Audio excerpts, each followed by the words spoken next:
I never thought I'd see the day when my own father's car, the last piece of him I had left, was called in as stolen property by the president of my homeowners association. And I never thought that the person she called would be me, the chief of police. She thought she could ruin me with a phone call, but that call lit the fuse to a war she never knew how to fight. That car wasn't just metal and paint, it was memory, it was blood, and it was the spark that set my whole neighborhood on fire. My name's Frank Dillon, though around the neighborhood most folks just call me Frank. I didn't flaunt the badge, didn't parade my title. After 30 years of city politics, noise, and crime, I moved out here for peace, for silence. My wife Gina and I wanted a yard, a 2-car garage, maybe weekends where the loudest thing I heard was a lawnmower. That's what I thought I was buying into. What I didn't factor in was that the HOA was run by a woman named Karen Truman. And Karen thought of herself as queen, priestess, judge, and executioner rolled into one. She had that clipboard like it was a sword, and she never missed a chance to remind people she was in charge. I tried to stay off her radar. I didn't give out my full title in the welcome email, didn't sign the HOA directory, just wanted to blend in. But then there was the Mustang. My father's 1969 Boss 429 Mustang candy apple red tucked under a gray cover in the garage. That car wasn't just a car. My old man bought it new, polished it every Sunday till the chrome gleamed like glass. When he passed, it became mine. I hadn't started it in years, but I wasn't about to let anyone touch it. To me, it was sacred. To Karen, it was an unregistered, non-operational vehicle in plain sight Section 8.3c of the bylaws. In other words, her golden ticket. She cornered me at the neighborhood barbecue, me with a paper plate of potato salad, telling me the car hadn't moved in 3 weeks. I told her it was a project. Car smiled politely, tried to brush it off. Her son George was there too, gawking at the Mustang like a kid staring at a toy store window. He asked if I'd ever thought about selling it. Karen cut him off all business. We're discussing a violation, not a purchase. But I saw it in her eyes. She wasn't thinking about rules, she was calculating how to take. 7 days later, the notices started.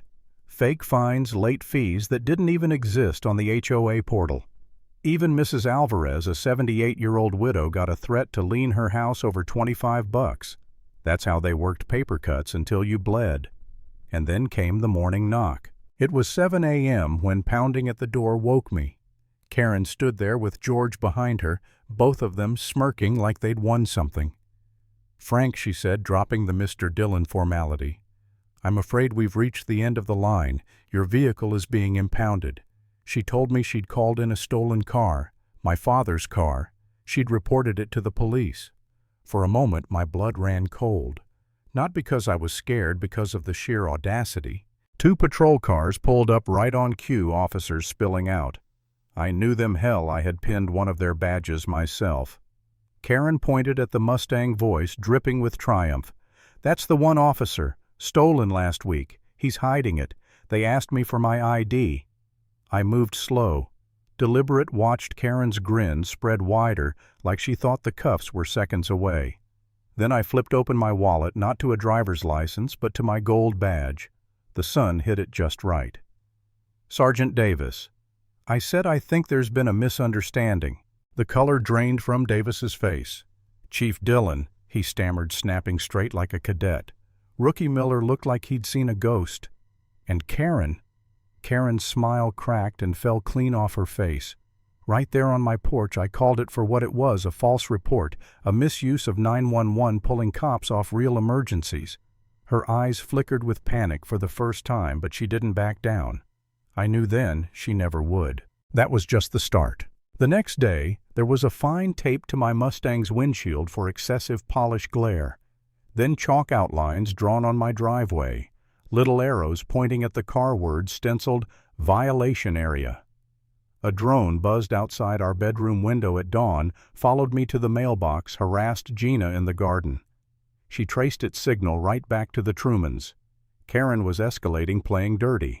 I decided if she wanted war, I'd fight it my way, legal, methodical, and just a little sarcastic. I reprogrammed my sprinklers to drench her drone mid-flight. I filed a bylaw complaint about her prize-winning rose bushes because guess what? They weren't native species. HOA landscapers ripped them out to her screaming protest. And I had a new car cover printed 2 feet tall letters, "Project in Progress, ask me about it." Suddenly, neighbors stopped to chat to hear about my dad about the car. Karen's evidence of non-compliance became my community bonding tool. But what started as harassment turned darker when Tony, my neighbor and handyman, knocked on my door panicked. His truck was gone. No broken glass, no toe slip. Just gone. That old Ford was his livelihood, full of every tool he owned. He'd gotten a violation the week before for a tiny oil drip, thought it was just scare tactics. Turns out it wasn't. Gina dug deeper. She cross-referenced HOA complaints with police reports and found 10 other residents had lost cars the same way. Always towed for minor infractions. Always through one company, Reliable Roadside Recovery. The cars never came back. The company was a shell owned by Oakwood Development, the same firm building the next phase of our subdivision. Karen and her cronies weren't just bullying people, they were running a racket using bylaws as crowbars to steal vehicles. That's when I hit the lowest point. I remember sitting in the garage staring at the Mustang under its cover, wondering if I should just stop, walk away.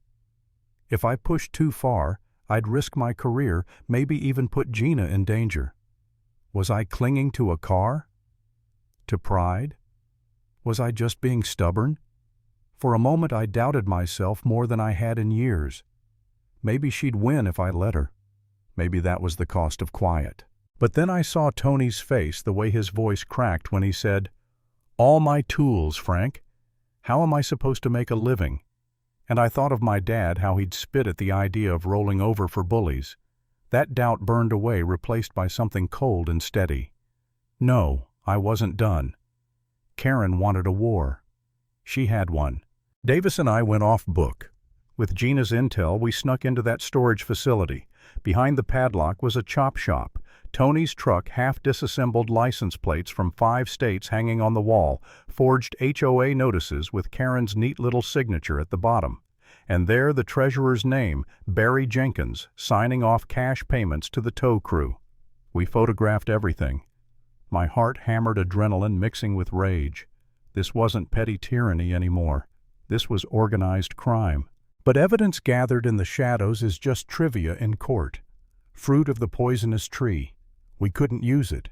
I almost lost hope again. Then fate threw me a line. Rookie Miller, called shaky but determined. He'd been digging on his own, noticed the same tow company popping up everywhere. I told him to stand down. He didn't. Days later, his whisper on the phone, "Chief, I think I found them. Oakwood's model home." Then silence. That was it. No more chess game. Now it was rescue. Davis and I stormed that half-built development under cover of night. The model home glowed in the mud and rain, a false beacon. Inside, one thug sat watching TV, another pacing with a gun, while Miller sat tied to a chair, lips split, eyes wide with fear. We moved fast. Davis shattered a vase for distraction. I kicked the door off its hinges, disarmed the gunman, dropped him flat while Davis cuffed him. Miller was shaking, bleeding, but alive. That rescue was the key. A kidnapped officer gave us probable cause. Within hours, we had real warrants. Forensic teams swarmed Oakwood's offices, Reliable Roadside's fake shop, and finally the HOA office itself. Gina cracked computers with passwords like 123, amateur hour. On the hard drives, templates for fake violation notices, GPS logs of stolen cars, even spreadsheets with Oakwood's project codes. Bank records showed the money trail Oakwood to HOA to Barry's slush fund to Karen's account memo line consulting. They weren't just greedy, they were sloppy. We had them. But I wanted Karen caught in the act in front of everyone she lorded over. So we wired up the Mustang. GPS tracker, hidden mic in the dash, the whole 9 yards. I let the neighborhood gossip mill think I was giving up putting the car up for sale. Left the garage door cracked, a key dangling on a hook. Karen couldn't resist. The HOA gala came a storm pounding on the tent. Karen sparkled in a silver dress at the head table, Oakwood's CEO by her side. Barry sweating through his tux. George was conveniently missing. Gina leaned close, her voice calm in my earbud. The garage sensor just tripped. They've got the car.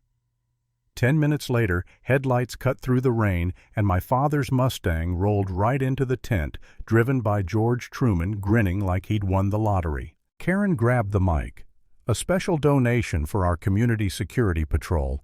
She was spinning theft into generosity, trying to crown her son a hero.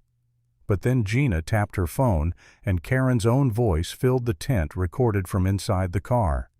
He's gone. Good. The key is on the hook. Drive it straight to the gala. We'll file it as a donation tomorrow. Gasps rippled through the crowd. Karen froze, eyes wide. George paled. And then his voice came over the speakers, too cocky and cruel. Stupid old cop thinks he's so smart. This car's mine now. The room exploded. Karen shrieked. It was doctored, tried to wave it away, but her world was already collapsing. George panicked, stomped the gas. The Mustang roared fishtail toward the podium. Without thinking, I sprinted forward, yanked open the driver's door, and hauled him out by his collar as the car stalled inches from smashing into Karen's podium. Neighbors screamed, phones shot video, the storm pounded down. And then Sergeant Davis entered with uniformed officers, lights flashing. His voice carried over the chaos. Karen Truman, you're under arrest for conspiracy, insurance fraud, and grand theft auto. The cuffs clicked around her wrists. She finally broke, not with shame, but with rage, pure feral rage at being caught. Barry tried to slip away, but he was dragged out too. George, trembling and soaked, was handed off in cuffs of his own. The whole neighborhood watched as their self-proclaimed queen was dethroned in real time, her empire of fines and fear collapsing in a single night. And that's where my story ends.